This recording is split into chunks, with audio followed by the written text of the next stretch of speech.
Alright guys, so I did something amazing.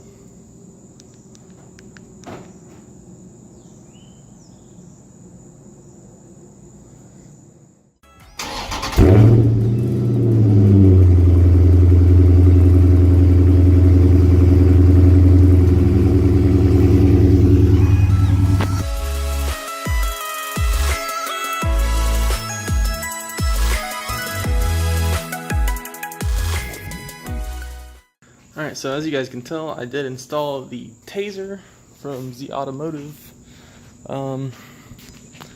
Good couple of dollars later. So I did get frustrated last night when I was putting this in. I didn't really make the best of videos. So I'm here now doing this. So I'm going to use some clips from yesterday, and I'm going to go ahead and use some from now. So here is the box that you're going to be putting the two connectors in on their respective side. And then there's going to be, at least on my charger, a ground wire for the battery right here, ground wire, that I ran the negative power. And then there is a fuse in here that you're going to tap into, which is the radio fuse. You can look under your cover, but mine is number F37 right there,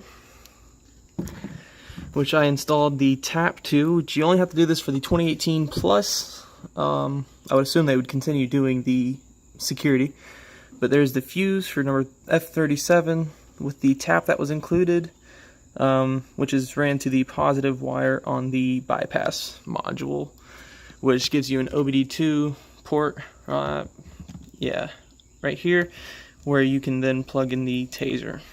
So I'm going to go and show you some of the things that I did, and like I said, I'll probably overlay some of the clips that I had taken last night about doing the Tazer install. So let's go around front. Let's go ahead and turn the light show off if you're interested. It is the unlock, unlock, lock, unlock to start the Tazer show, and then lock to stop it. So we'll go ahead and hop in here. As you can see, I already have SRT mode enabled. Go ahead and dim that down so you can see it. So without pressing the brake, I did do that because I don't like the charger. If I can keep this, but you can see it says the drive mode, so that's how you know it was enabled. There's the SRT mode.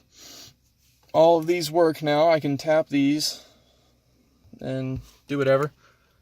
So, alright, so now we'll get on to audio using the left arrow key on the left hand side of the steering wheel and the cancel to scroll through pages, and the cruise control to select and toggle different options on the right side of the steering wheel. So let's go ahead and go to audio,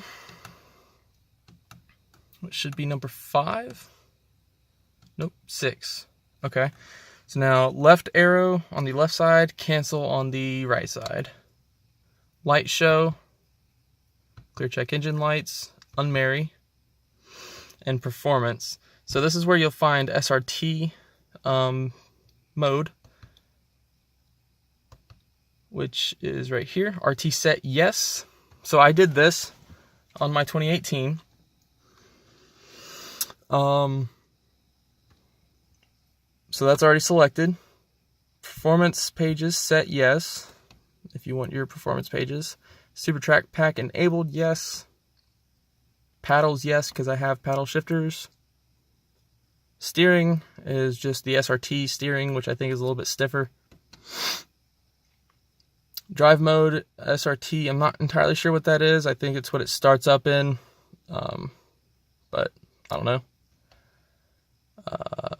Drive trans, I guess, yes. I did not touch that. That was enabled by default. Shift light, yes, which works. Eco mode, yes, which works. And then all the tire adjustments. You get your radio options. Lighting, where you can adjust the different light dropouts. Whenever you turn other functions on, it turns other lights off. You can disable or enable those. Comfort, I think most of those only apply to the Challengers. And then you have your Tazer firmware, which the current one is 2.4.3. And then you got a full reboot. So after you change all the SRT settings, do a full reboot. That takes about 2.5 minutes. Then you go one more over, and then when that red light goes off like that, you can let off. You can let off this button at any time, I have found, but you just hold it down. That way you can just scroll through the menus and do whatever you want without worrying about pressing them both at the same time or whatever. So after that, you're clear to get out of this after your full reboot and everything.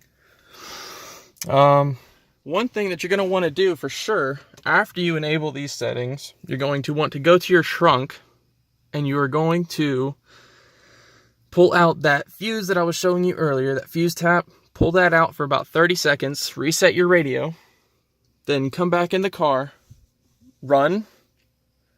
This will light up blue. Then turn the car off again, then start it again, or put it in run again without starting the vehicle. And that's when the SRT pages showed up for me, SRT mode showed up for me. Yeah, so we have the SRT pages. My performance pages are still the stock Scat Pack pages, but I'm not worried about it. They do pretty much the same thing, they just look a little bit different. But the main thing I wanted was the track mode. Because of the active exhaust, I did take my fuse out to delete the active exhaust while it was open. That way it just sounded a little bit better, you know, a little bit louder. You actually get the sound of the engine. It's not Dodge's fault, but whatever. It is their fault, but it's not at the same time. But yeah. So eco mode does start the transmission off in second gear on my Scat Pack. Some say that it has not started off in second gear while it's in eco mode. Valet mode works, but I did not actually go full throttle to see how bad it is. I think it's just eco mode with a speed limiter. But you got race options, which is launch control, which came with the default Scat Pack performance pages. You got the shift light, which works on my car.